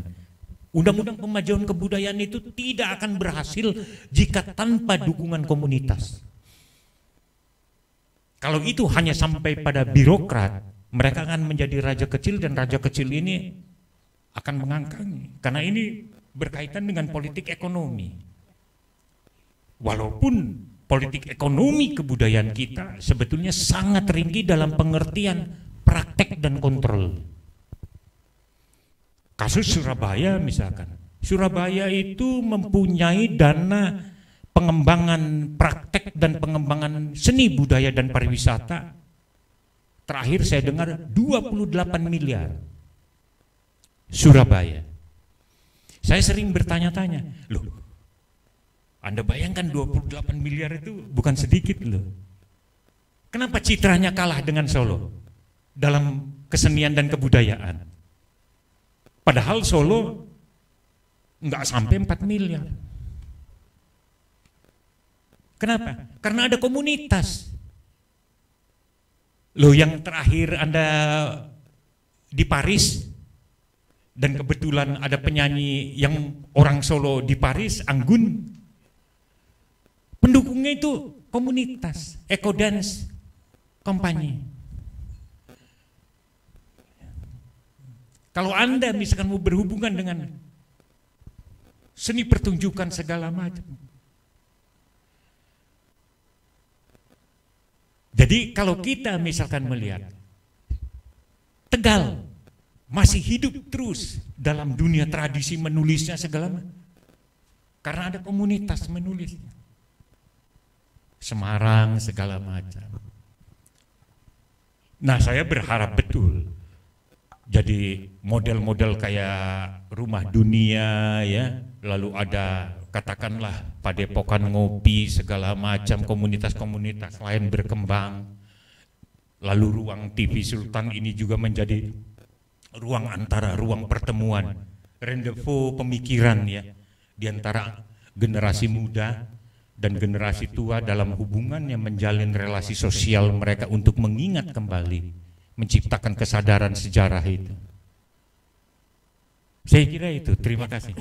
Baik, terima kasih Pak Halim Hade. Ini jangan-jangan Solonya maju karena Pak Halim Hade pindah KTP ke Solo ya. Ini memajukan kota Solo ya. Jadi Serangnya tertinggal.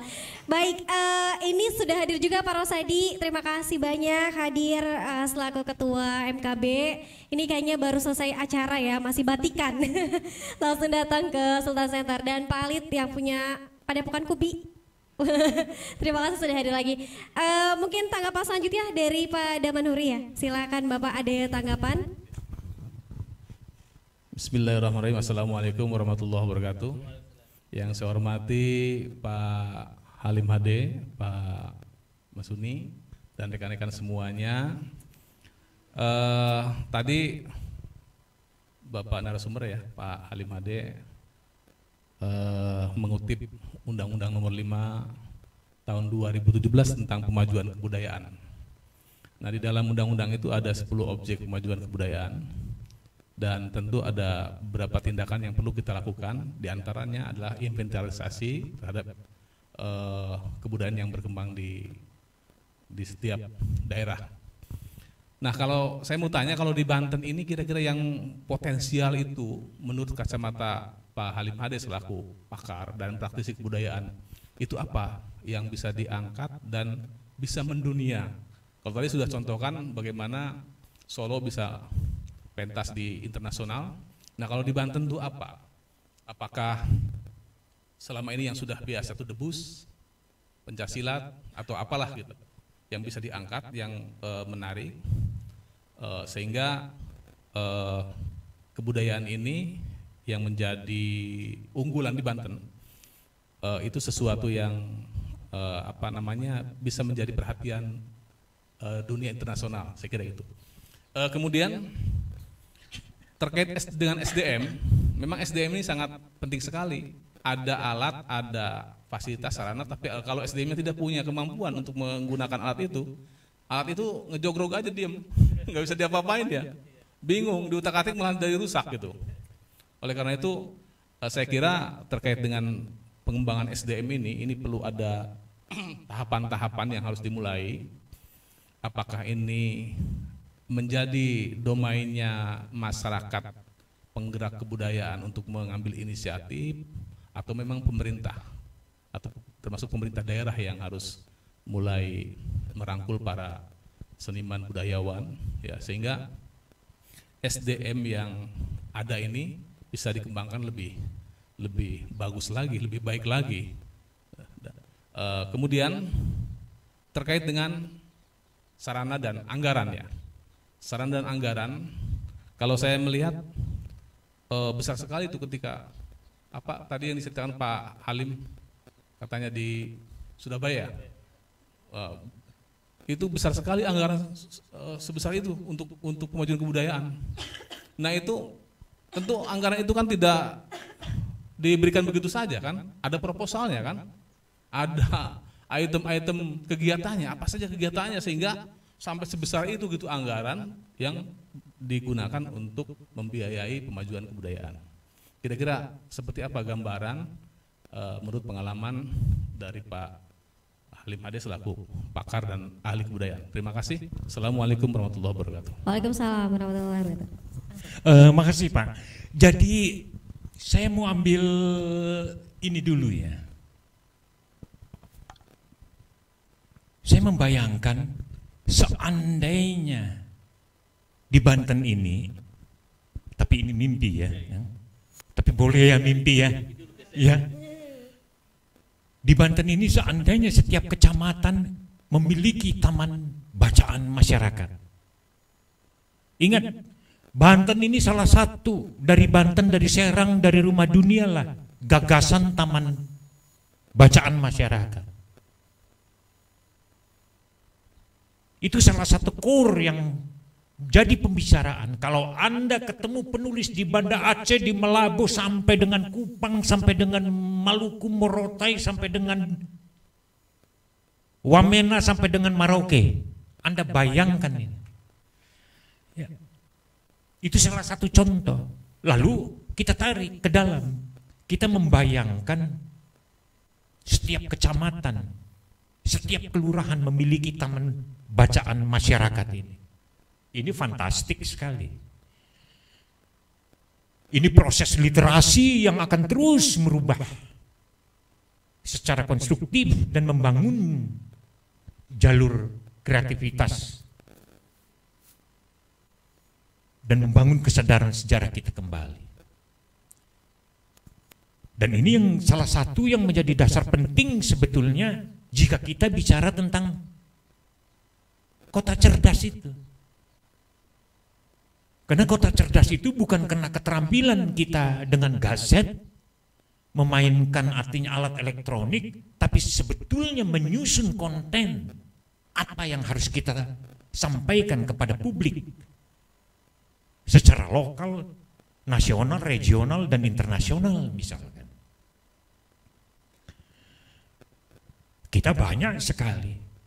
Karena kalau kita misalkan satu aspek, misalkan berkaitan dengan semacam begitu, saya tidak bisa membayangkan apakah Pemda Provinsi Banten memiliki gagasan tentang taman budaya ini. Karena melalui taman budaya inilah bisa menjadi pusat informasi kasana lokalnya. Karena bukan cuma perpustakaan, tapi di sana juga kegiatan yang disebutnya mengelola media elektronik cerdas itu membangun konten-konten kesadaran sejarah lokalnya. Nah ini yang sebetulnya bisa menjadi core. Dan ini mungkin kalau seandainya ini dipraktekkan dan menjadi sesuatu yang real, saya yakin itu banyak dunia lain akan melihat Banten sebagai contoh proyek pendidikan informal yang paling berhasil. Lalu pada aspek lainnya tentu melalui taman bacaan masyarakat dan pengelolaan media elektronik cerdas dengan kasana-kasana arkeologisnya, kasana kulinerinya, kasana misalkan folklornya, kasana macam-macam dari seni pertunjukan segala macam. Karena kalau kita misalkan begini Pak, saya pernah ke Pattaya ya, teman-teman guyonnya begini kan, ngapain lu ke Pattaya lu? Dasar laki-laki, dia bilang. Mereka curiga semua. Saya sebetulnya cuma nyasar aja. Cuma saya waktu itu cuma 1 hari aja. Cuma saya pikir Pattaya segini ini kok bisa ya mengundang 7, 8 sampai 10 juta orang tiap tahun itu. Loh, kita punya pantai yang dahsyat dari Anyar Kidul sampai dengan Anyar Lor itu Pasauran segala macam kita. Nasib pantai kita sekarang pantai milik negara kok sekarang ditutup oleh bangunan-bangunan. Dan kita masuk nggak boleh kalau kita nggak makan di situ atau enggak. Pulau Rida yang hancur segala macam. Pulau Sangiang segala macam itu bisa menjadi kasanah yang ini kan. Secara geografis sebetulnya kita kasanah kepariwisataan kita hanya bisa andalkan satu, kulineri. Banten ini punya kulineri yang sangat dahsyat sekali yang sebetulnya bisa ini kan. Ini harus dilacak kembali dan direkonstruksi kembali dalam hubungannya dalam kehidupan tradisi untuk betul-betul ini kan, tapi juga sebagai satu core bisnis. Karena kalau kita misalkan membeli sekarang,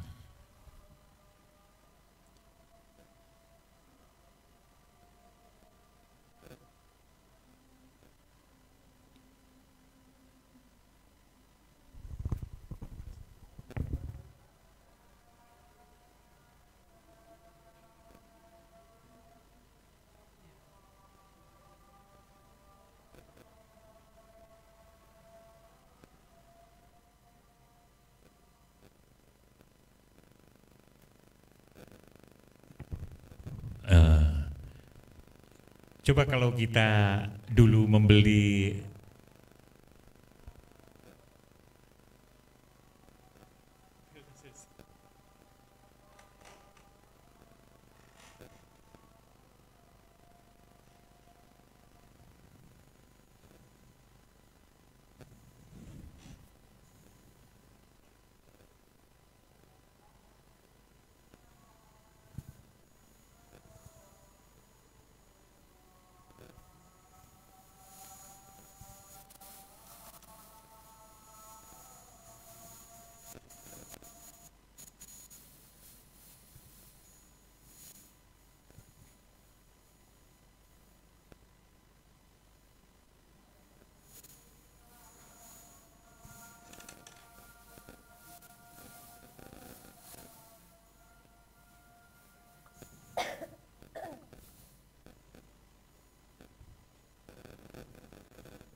Jadi salah satu problem kita secara literal sebetulnya kita tahu kasanah satu aspek, misalkan kuliner, kita tahu nama-namanya, tapi proses yang betul kita enggak. Ini di mana-mana terjadi. Saya pernah riset batik, ya itu dulu dengan Taman Budaya Solo itu, saya diminta riset batik. Sekarang punya problem, batik di Krek itu, di Tuban itu, hampir semua masyarakatnya sekarang menggunakan naptol pewarna. Nah, ini bagus dari segi bisnis, batik ini makin laku, tapi dari segi ekologis, tanaman yang dulu menjadi pewarna itu sudah tidak ditanam lagi. Hilang lagi, tergantikan. Nah, inilah, jadi secara ini kan Pak, saya kepingin menjawab, misalkan kalau Anda membandingkan Solo dengan Serang gitu, itu saya kepingin kembalikan kepada masalah SDM ini. Saya optimis di Serang ini sebetulnya SDM-nya banyak. Tinggal bagaimana membuat jaringan sosialnya, personalnya itu dalam satu ini. Karena pada saat bersamaan ketika Solo misalkan di Paris bersama wali kotanya, di Belanda misalkan ada orang Solo juga yang mendapatkan award sangat bergengsi di Maastricht misalkan. Dan itu tidak ada kaitannya dengan Pemkot Pemda. Itu kapasitas dari jaringan-jaringan yang mereka memang mereka kelola. Mereka kelola selama dan itu tumbuh, lalu mereka membuat jaringan.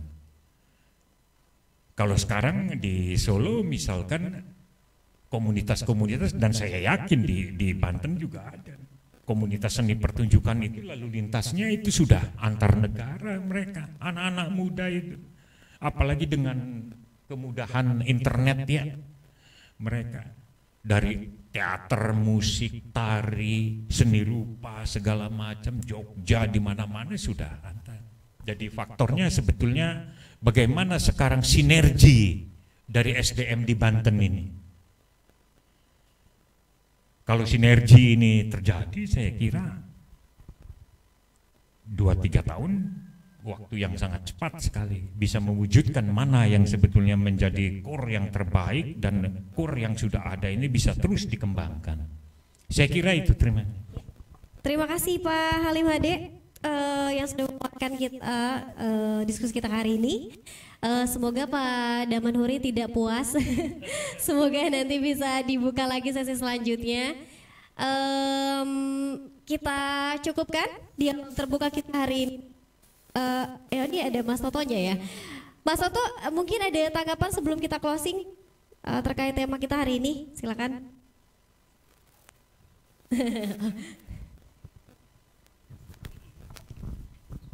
A'udzubillahi minasyaitonirrajim. Bismillahirrahmanirrahim. Assalamualaikum warahmatullahi wabarakatuh. Terus terang saja saya datang ke sini karena Mas Halim. Mas Halim kontak saya, katanya akan hadir di Serang di Sultan Center, ada sebuah acara untuk membincangkan soal-soal kreativitas di Banten. Terus terang saja Mas Halim dan kawan-kawan yang lain, saya masih dalam jeda tidak ngomong apa-apa soal Banten. 2 tahun belakangan ini saya tidak menanggapi apapun, bahkan kasus besar sekalipun tidak saya tanggapi apa-apa, baik di media sosial, baik di karya-karya saya maupun di hati saya. Jadi sekarang ini kalau bicara hanya ingin menyampaikan bahwa saya bahagia bertemu Mas Halim hari ini, karena sejak tahun 90-an kita mendiskusikan hal ini dan hari ini masih mendiskusikan, buat saya itu absurd. Sudah berapa puluh tahun ya Mas Halim, saya diundang Mas Halim ke Solo, ke Surabaya dan sebagainya, kemudian mencoba berjuang juga di sini, di Serang, di Banten dari akhir tahun 80-an, kemudian tahun 90-an berderap-derap dengan segala kegiatan sampai ke masuk ke abad 21, tetapi ya begini. Jadi tidak ingin menyampaikan pernyataan apa-apa, bahwa saya tidak lagi punya harapan terhadap tempat saya hari ini berpijak, itu betul. Jadi saya kagum sama Mas Halim masih mau datang ke sini, ke Serang, masih punya kecemasan, masih punya kegelisahan, masih punya setitik cahaya kebahagiaan kalau berada di Serang. Sementara saya ingin meninggalkannya. Kira-kira seperti itu. Jadi tenang aja Bagja, ya. Saya ada atau tidak ada di sini itu nggak pengaruh buat kawan-kawan di sini. Gitu. Jadi biarkanlah arus waktu yang membawa kita masing-masing, seperti halnya Mas Halim dulu meninggalkan Lopang, pergi ke Solo, pergi ke Jogja, pergi ke kampung yang jauh, bahkan di usia SMP-nya waktu itu. Saya sih sudah tua sekarang di sini dan tentu lebih mengalami pahit perihnya berada di sini ketimbang Mas Halim, karena Mas Halim masa remajanya itu sudah dilalui di jalanan, meninggalkan Lopang, dan kemudian itu muncul dalam tulisan-tulisannya di hampir esai-esainya yang saya baca di masa saya remaja, dan takdir mempertemukan saya dengan Mas Halim di awal tahun 90-an. Bahkan Mas Halim yang merekomendasi saya untuk ikut beberapa kegiatan di luar, karena Mas Halim sendiri nggak percaya waktu itu di Serang itu bisa ada saya, gitu. Bisa ada orang yang menulis puisi, bisa ada kegiatan ini itu, sehingga kemudian ke Surabaya lah, membaca puisi di sana, termasuk ke Taman Budaya Solo. Jadi kalau tadi Mas Halim cerita banyak tentang Taman Budaya Solo, Pak Murtijono almarhum, ya memang kira-kira seperti itu. Dan cerita seperti itu bagi saya hari ini nyaris tidak akan pernah bisa diterapkan di Banten, di kampung kelahiran saya, di kampung kelahiran Mas Halim. Jadi Mas Halim di Solo saja, di sana, di Pelesungan, di studio sana. Saya akan menyusul nanti ke sana. Santai aja, biarkan saja di sini. Teman-teman masih banyak kok, teman-teman muda yang sekarang bergairah dan sebagainya. Merekalah nanti yang akan memberi warna di Kota Serang, di Provinsi Banten. Kita sudah cukup memberikan motivasi-motivasi itu di tahun-tahun ke belakang. Itu saja, mohon maaf, terima kasih. Assalamualaikum warahmatullahi wabarakatuh. Waalaikumsalam warahmatullahi wabarakatuh. Terima kasih Mas Toto. Oke, ini katanya hadir di SMS Pak Halim. Sama Pak Oji di SMS juga ya? Di WA juga ya? Oke. Post di Facebook, baik. COD ya. Oh, sambil COD rujak ya Kang. Asinan buah ya Kang Baja. Terima kasih. Oke. Nah, sambil nanti dialognya kita tutup, nanti kita menikmati asinan dari Kang Bagja, sudah siang juga. Mungkin sebagai closing statementnya dari Kang Suni dan Pak Halim Hade sebagai penutup dialog terbuka kita hari ini. Dari Kang Suni dulu, mangga. Terakhir apa yang ingin disampaikan? Iya, terima kasih. Closing saya, ya mari kita bersama-sama ya berbagai elemen, terutama para pelaku kesenian dan kebudayaan bersinergi ya tadi. Ada harapan untuk mewujudkannya karena banyak anak generasi muda yang juga komunitas di Kota Serang, tinggal bagaimana tadi mensinergikan, membuat kekuatan baru, gerakan baru, dan kami media tentu saja akan mendukung lah, mensupport tadi impian-impian mewujudkan taman budaya ada di Banten. Cukup ya Kang Suni ya. Baik, terima kasih banyak. Pak Halim Hade, silakan terakhir. Ya, saya berpikir bahwa mudah-mudahan di Serang dan Banten ini akan makin sehat gitu. Karena kita sebetulnya mengalami kerapuhan ya dari banyak aspek. Dan Toto tadi menyampaikan begitu dengan satu sinisme dan parodi yang menarik sekali. Tapi saya pikir saya akan terus. Tapi juga ini juga saya kalau misalkan datang ini sebetulnya saya ingin menjaga untuk kesehatan berpikir saya. Kesehatan berpikir saya. Untuk datang ke Serang ini adalah uji coba saya terus. Bagaimana saya nggak pikun gitu. Dan salah satu cara untuk nggak pikun adalah datang ke Serang atau ke Banten ini. Terima kasih. Baik, terima kasih banyak. Kita boleh tepuk tangan sekali lagi yang meriah untuk kedua narasumber kita hari ini. Tetap di tempat, saya ingin mengundang Bapak Oki Daroki selaku Direktur Sultan TV untuk memberikan cindera mata pada dua narasumber kita sebagai kenang-kenangan. Semoga Pak Halim kalau lihat di Solo melihat plakat ini membantu untuk tidak pikun juga ya Pak Halim ya. Ini ada kenang-kenangan dari Sultan TV, semoga berkenan untuk diterima.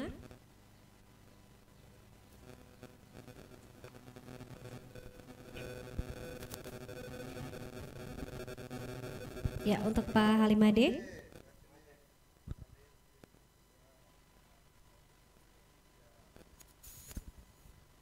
Ya, terima kasih banyak Pak Halim. Terima kasih banyak. Yang kedua untuk Kang Husni.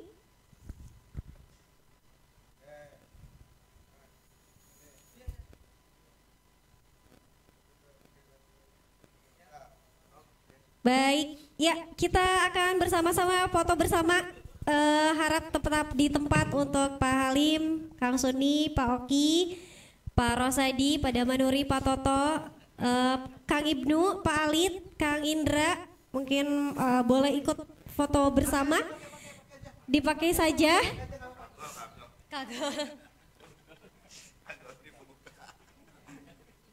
Silakan yang mau ikut foto bersama. Teman-teman dari Street Art, ayo. Dari Banten Street Art dan Banten Art Community, yuk kita foto bersama yuk. Ya, kita foto bareng-bareng. Yuk, ayo teman-teman.